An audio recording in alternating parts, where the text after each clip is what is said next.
What's up guys, welcome back to this channel for another parcel unboxing. We got this from Lanesra Diecast Collector. It came all the way from China and shipped out via Shopee app. Alright, so etong item na to, nabuksan ko na to guys for inspection and for the rating. Alright, so this is a diecast trailer at 1:50 scale.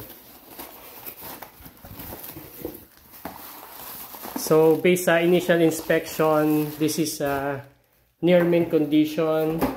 Meron lang siyang missing parts. Lahat ng post na nakikita kong ganitong item, wala talaga yung part na yun. Missing yung threaded tip stand.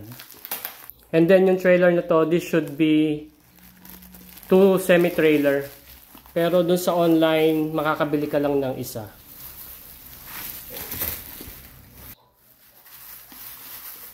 Tip lang guys, if you're hesitant to buy online, lalo na sa Shopee app, walang mga seller rating, try nyo na i-ship out siya o check out via Shopee Pay para safe.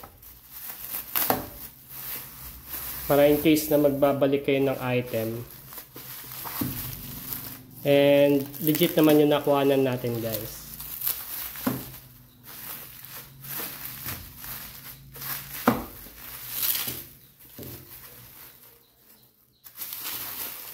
So this is the FedEx semi-trailer by Diecast Masters at 1:50 scale.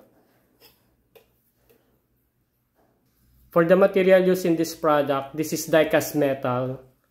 Ang plastic sa kanya, tong part na to. Plastic yung rims.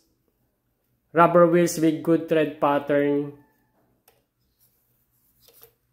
Yung bumper niya is diecast. Ito plastic tong pintuan niya. Tapos itong mud flap is rubber. Ganda din ng details na ito guys.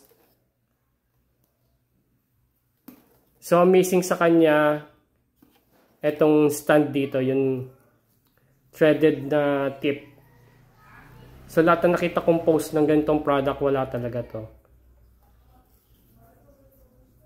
Maybe pre-love lang yung item na to guys. May mga body number. Yung mga graphics niya is sharp looking. Pati yung texture nito, nitong container is detailed.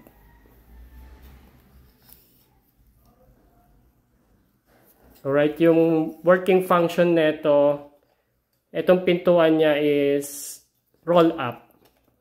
Kaya ito plastic.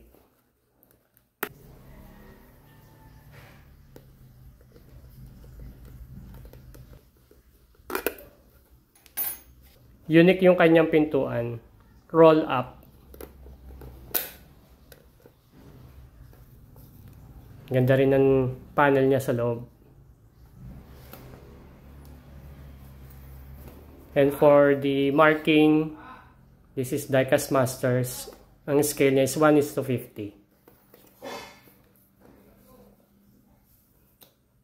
So diecast din tong part na to ng stand. Alright, for the weight, let's check the weight.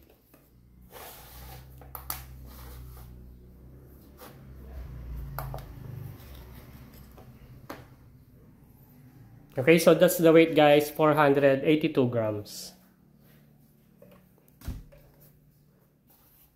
Maganda to guys kung marami kang truck head na empty o walang mga trailer.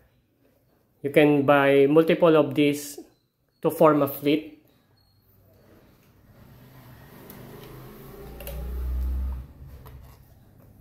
Yan, looking good naman siya. Yung Diecast Master na to, fit siya sa corgi, dun sa fifth wheel.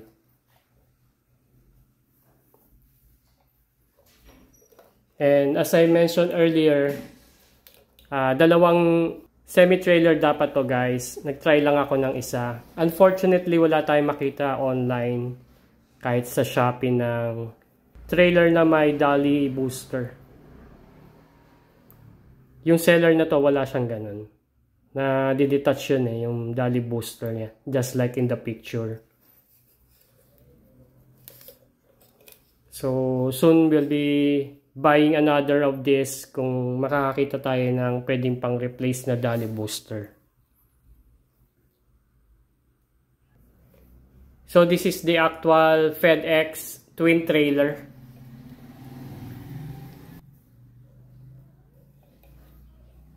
Alright, so that's much of it, guys. If you like more of this diecast product review, just follow my page. I have a TikTok, Facebook, and YouTube account. Subscribe, guys, for more. So I'll see you for the upcoming videos, and goodbye. In the dark where shadows lie, feel the monster.